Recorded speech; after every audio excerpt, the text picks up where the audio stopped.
Strap in, fans, and buckle up, normies, because Five Nights at Freddy's 2 isn't just a sequel. It's a fan-fueled atomic bomb of references that detonates right in the audience's face. Judging by the ecstatic shrieks of those who snagged an early viewing, this film is a gooey, bloody, yet devilishly enjoyable gift from the fans for the fans. Jim Henson's Creature Shop, yes, that Jim Henson, takes the terrifying yet somehow cuddly animatronics to a new, next-level standard. These plush horrors look like they were ripped straight out of the game's pixelated hellscape, with a Marionette in particular stealing the show, earning massive screen time and universal adoration.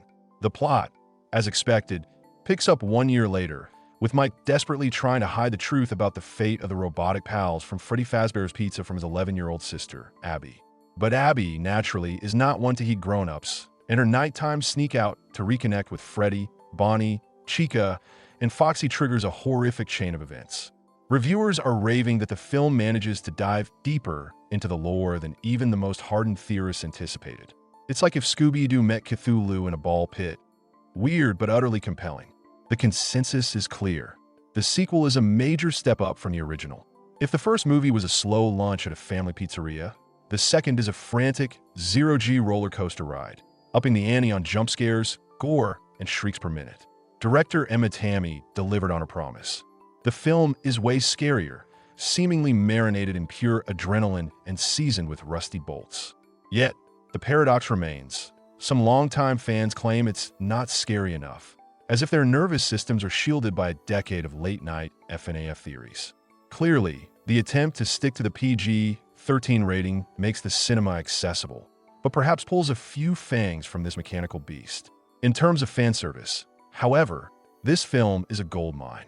Audiences reportedly cheered and applauded every single reference and character reveal.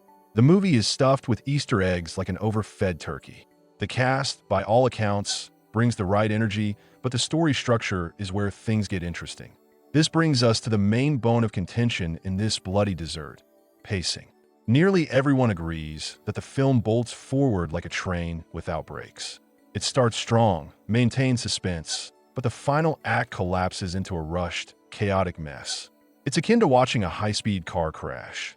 Everything is too fast, too messy, leaving even more unanswered questions that are clearly being set up for the third installment. Scott Cawthon, the writer, we're told, is throwing a knowing wink at his fan base, confident they'll theorize the living heck out of the remaining mysteries. Despite these narrative plot holes that critics might use as target practice for the fans, this is a theme park ride movie. It's not supposed to be logical. It's supposed to be fun, and here the sequel absolutely delivers, even featuring a scene already dubbed one of the funniest in video game adaptation history.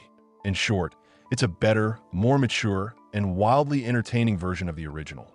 There is, of course, a single voice crying out in the wilderness: the worst movie of the year, boring, stupid, and takes itself too seriously.